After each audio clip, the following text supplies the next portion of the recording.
मैं doctor Vandana Kumari, assistant professor home science, महन दर्शन दास महिला महाविद्यालय मुजफ्फरपुर में कार्यरत हूँ। आज मैं आप लोगों को बताने जा रही हूँ कि फूड स्पॉइलेज क्या है, इसके क्या कारण है और फूड स्पॉइलेज को हम कैसे रोक सकते हैं। कैसे अगर हम नहीं रोके तो यह हमारे बॉडी के लिए हार्मफुल है, इसके बारे में हम इस वीडियो में चर्चा करेंगे। तो सबसे पहले आइए हम जानते हैं कि फूड स्पॉइलेज है क्या। Any changes in the visual, smell and texture of food that makes it unacceptable for consumption। यानी खाने में चाहे वो देखने में परिवर्तन हो जाए, उसके स्मेल में चेंज हो जाए या उसके टेक्सचर में चेंज हो जाए, जिससे वो कंजम्पशन के लायक ना हो या लोग उसे खाने के लिए एक्सेप्ट ना करें, तो यह फूड स्पॉइलेज होता है। It is a process in which food deteriorates to the points that it is not edible to humans or its quality of edibility becomes reduced। यानी यह एक ऐसा प्रोसेस है जिसमें फूड की क्वालिटी इतनी डिटोरिएट कर जाती है कि वो ह्यूमन बीइंग के खाने लायक नहीं होता है या उसकी क्वालिटी ऑफ एडिबिलिटी रिड्यूस हो जाती है। अब बात आती है कि ऐसे कौन कौन से कारक हैं। What are the common causes of food spoilage. Inadequate storage temperature, यानी कि आपने जहां पर फूड को स्टोर किया है वो टेम्परेचर सही नहीं है। प्रोलॉन्ग्ड स्टोरेज टाइम, आप खाना को बहुत ज़्यादा दिनों तक उसको स्टोर करके रखे हैं जिससे भी उसकी क्वालिटी डिटोरिएट हो सकती है। इम्प्रॉपर वेंटिलेशन, वहाँ जहाँ आप स्टोरेज किए हैं वहाँ का वेंटिलेशन प्रॉपर नहीं है, या क्रॉस कॉन्टैमिनेशन है, वहाँ पे किसी और चीज़ का कॉन्टैमिनेशन उपलब्ध है जो कि आपके खाने को भी कॉन्टैमिनेट कर दिया है। Excessive delay between receiving end storing, यानी कि फूड जहाँ फार्म पे बन रहा है और फॉर्क यानी जहाँ पर लोग ले रहे हैं, फार्म टू फॉर्क जाने में काफ़ी डिले हो गया है, काफ़ी ज़्यादा वक्त लग गया है स्टोरेज में और रिसीविंग में, जिसके वजह से भी फूड स्पॉइलेज हो सकता है। अब बात आती है कि कैसे आपको पता चलेगा कि हमारा खाना खराब हो गया है। साउरिंग, यानी कि खाना खट्टा हो जाना, that is due to the production of acid. जैसे आप देखते होंगे कि जब आप दूध को फ्रिज में नहीं रखते हैं, रूम टेम्परेचर पर रख देते हैं, तो वो आपका दूध खराब हो जाता है, वो खट्टा हो जाता है। या दाल में भी यही बात है, अगर दाल आप ज़्यादा देर पहले बनाए हैं तो दाल खट्टी हो जाती है due to the production of acid. या गैस फॉर्मेशन भी हो सकता है, जैसे मीट स्पॉन्जी हो जाता है। स्वेलन और बबलिंग पैकेज एंड कैंस, जैसे किसी चीज में, जैसे आप इस चित्र में देख रहे हैं कि ये कैसे बबलिंग की वजह से इसका जो ढक्कन है वो ऊपर की तरफ उठ गया है। अब हम देखेंगे कि कौन कौन से फूड है जिसको आप कितने देर तक स्टोर करके रख सकते हैं। Classification of food by the ease of spoilage, और कितने दिनों के बाद वो सड़ जाएगा। On the basis of this classification there are three types of food. तीन तरह के फूड होते हैं। सबसे पहला है स्टेबल और नॉन पेरिसेबल फूड, यानी ऐसा फूड जो बहुत जल्दी खराब नहीं होता है, जिसको कि हम महीनों तक सुरक्षित रख सकते हैं और वह एडिबल होता है। इसमें आता है शुगर, फ्लोर और ड्राई बीन्स। अनाजें भी इसमें आती हैं, यानी कि चावल, दाल, अनाज, शुगर और ड्राई बीन्स जो हैं, इसको हम महीनों तक सुरक्षित रख सकते हैं, ये नहीं खराब होगा।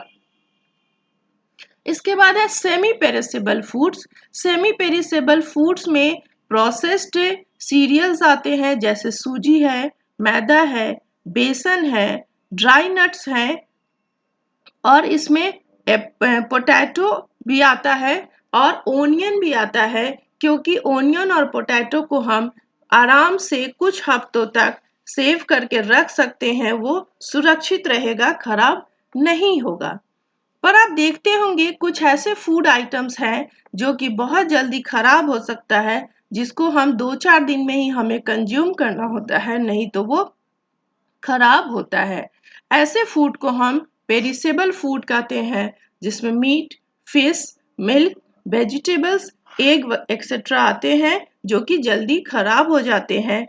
वेजिटेबल्स भी हैं, जैसे आप टमाटर ले लीजिए या अन्य सब्जियां ले लीजिए, जिसको हफ्ते के अंदर ही हमें कंज्यूम कर लेना होता है, नहीं तो ये खराब हो जाता है। अब बात आती है कि आपको कैसे पता चलेगा कि आपका खाना खराब हो गया।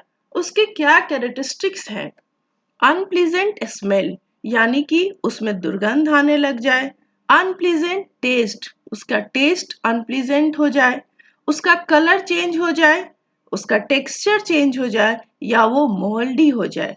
आप इस चित्र में बहुत अच्छे से देख रहे होंगे कि कैसे कलर चेंज हो गया बनाना का, और कैसे टमाटर का टेक्सचर चेंज हो गया, यानी कि ये खाना खराब हो चुका है।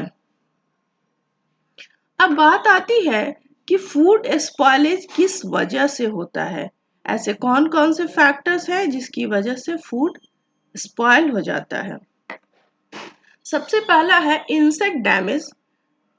कई बार आप देखते होंगे कि घर में कीड़े मकोड़े लग जाते हैं, या रैट की वजह से भी बहुत ज्यादा फूड का डैमेज होता है। इसके बाद है फिजिकल इंजरी, जैसे ट्रांसपोर्टेशन में कई बार आप देखते होंगे कि फ्रूट्स की क्वालिटी डिटोरिएट कर जाती है, या कोई चीज दब जाता है, फट जाता है, टूट जाता है। This is the physical injury. इसके बाद है एंजाइमेटिक डिग्रेडेशन। फूड में एंजाइम्स अवेलेबल होते हैं, और वो एंजाइम्स, जैसे कि मैं एक उदाहरण के लिए आपको बता रही हूँ, जैसे आप अनराइप मैंगो खरीद लेते हैं, तो आप देखते हैं 3-4-5 दिनों में अपने आप वो पक गया, राइप हो गया। इसका मतलब क्या है? फूड में ऑलरेडी एंजाइम्स अवेलेबल हैं जिसके रिएक्शंस होते रहते हैं। लेकिन अगर आप राइप मैंगो को फिर रूम टेम्परेचर पे रखते हैं, तो वो धीरे धीरे खराब हो जाता है, गल जाता है, सड़ जाता है, और ब्लैकिश हो जाता है। जैसे आप चित्र में यहाँ देख रहे होंगे कि सेव कैसे काट कर रख देने से उसमें एंजाइमेटिक एक्टिविटीज की वजह से ब्राउनिंग हो गया है। माइक्रोबियल एक्टिविटी की वजह से फूड खराब होता है, माइक्रोब्स का ग्रोथ होता है, जिसकी वजह से खाना खराब हो जाता है। अब बात आती है कि फूड स्पॉइलेज के कौन कौन से टाइप्स हैं। सबसे पहला है फिजिकल स्पॉइलेज। फिजिकल स्पॉइलेज मतलब मॉइस्चर का लॉस या गेन हो जाना। आप देखते होंगे कि घर में सब्जी लाकर, फल लाकर आप रखते हैं, तो कुछ दिनों बाद वो सूख जाता है। ये सूखने की प्रक्रिया इवन फ्रिज में भी चलता रहता है। फ्रिज में रखी हुई सब्जी भी एक हफ्ते के बाद सूखने लग जाता है, due to the loss of moisture from the vegetables and fruits. इसके बाद है केमिकल स्पॉइलेज।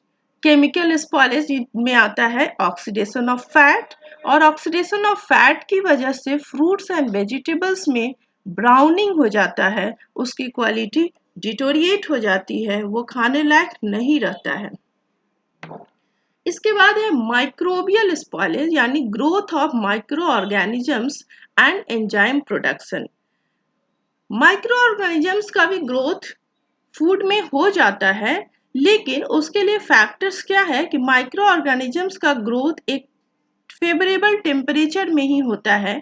जैसे अगर आप किसी भी चीज को फ्रिज में रख देते हैं, तो वहां का टेम्परेचर बहुत कम होता है, जिसकी वजह से माइक्रोब्स का ग्रोथ बहुत स्लो होता है, कम होता है।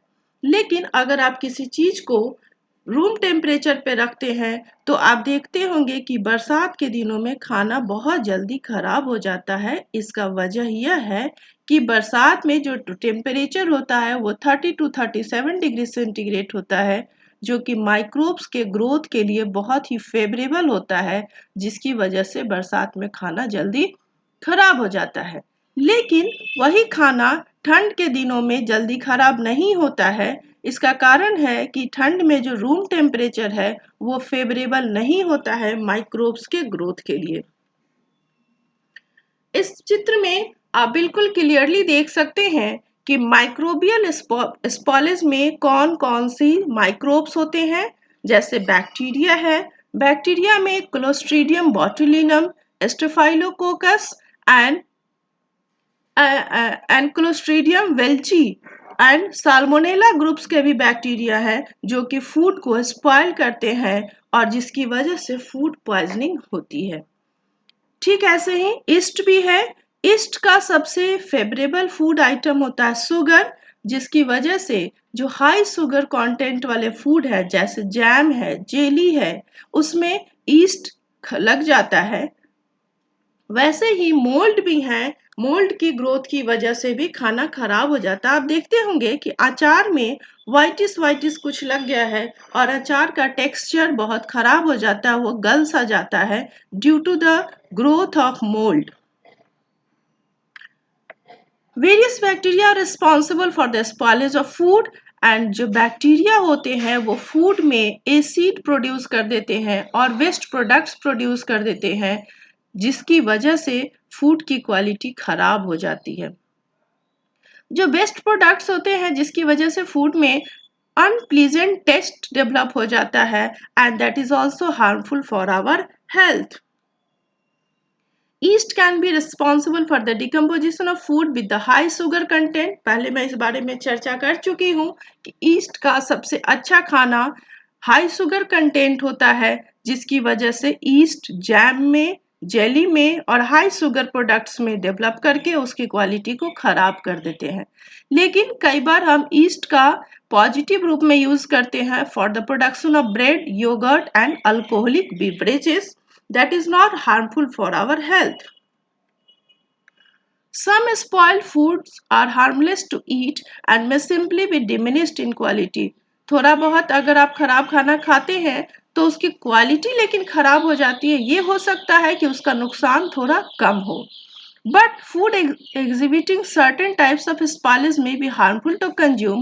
Uncooked and undercooked animal flesh that spoil is typically quite toxic and consumption can result in the serious illness। अगर आप अनकुक्ड एनिमल प्रोडक्ट्स खाते हैं या अंडर कुक्ड है तो वो बहुत ही टॉक्सिक होता है, क्योंकि उसमें एंजाइमेटिक एक्टिविटीज बहुत ज़्यादा होती है, माइक्रोब्स का ग्रोथ बहुत ज़्यादा हो जाता है और ये सीरियस इलनेस कर सकता है। The toxic effects produced from consuming spoiled food are known as food poisoning or foodborne illness। अगर आप कोई भी स्पॉइल्ड फूड लेते हैं तो उससे जो टॉक्सिसिटी होती है आपके बॉडी में, इसको हम फूड पॉइजनिंग कहते हैं या फूडबॉर्न इलनेस कहते हैं, जिसकी चर्चा हम अपने अगले वीडियो में करेंगे। अब बात आती है कि माइक्रोबियल स्पॉइलेज अगर है तो आपको कैसे पता चलेगा। विजिबली आप देख सकते हैं, जैसे इस चित्र में आप देख रहे हैं कि मीट के ऊपर कैसे माइक्रोब्स का ग्रोथ हो रहा है। अगर आप ऐसे स्पॉइल्ड फूड खाते हैं तो आपको गैस प्रोडक्शन होता है, उसमें खट्टापन होती है, उसमें ऑफ फ्लेवर्स हो जाते हैं। अब देखेंगे कि क्या सीक्वेंस है फूड स्पॉइलेज का। Micro organisms that have to get into the food from a source. किसी सोर्स से अगर माइक्रो ऑर्गेनिजम्स आ गया है तो food environment should favour the growth of microbes. अब कोई भी चीज वहीं ग्रो करता है जहां पे उसके लिए फेवरेबल इन्वायरमेंट हो। जैसे मैं आपको बताई हूँ, ईस्ट का ग्रोथ वहीं होगा जहां पर हाई शुगर कंटेंट होगा। तो अगर इन ग्रोथ किसी भी चीज का मैनिफेस्टेशन हो गया, इन्फेक्शन हो गया है और फूड उसको फेवरेबल इन्वायरमेंट दे रहा है, ऐसे में उस माइक्रोब्स का तेजी से ग्रोथ होगा और आपका खाना खराब होगा। Food need to be stored under the growth condition for a sufficient length of time. कहने का मतलब ये है कि फूड को आप अगर ऐसी जगह पे रख दिए हैं जो कि उस माइक्रोब्स के ग्रोथ के लिए बहुत ही अच्छा है, जैसे रूम टेम्परेचर, तो वो खाना बहुत जल्दी खराब हो जाएगा। जैसे कुक्ड प्रोडक्ट्स को, कुक्ड खाना को, बने हुए खाना को हम अगर रखना भी होता है तो हम फ्रिज में रखते हैं। इसलिए रखते हैं ताकि वो जल्दी खराब ना हो और वो लंबे समय तक हम इस्तेमाल कर सकें। अगर उसको रूम टेम्परेचर पे रख देंगे तो वो बहुत ही जल्दी खराब हो जाएगा। कहने का मतलब ये है कि फूड स्पॉइलेज के कई सारे फैक्टर्स हैं जिसको हमें ध्यान में रखना चाहिए। अगर हम नहीं रखते हैं तो हमारा फूड स्पॉइल हो जाएगा और अगर ऐसे खाना को हम खाते हैं that is harmful for our health. Thank you.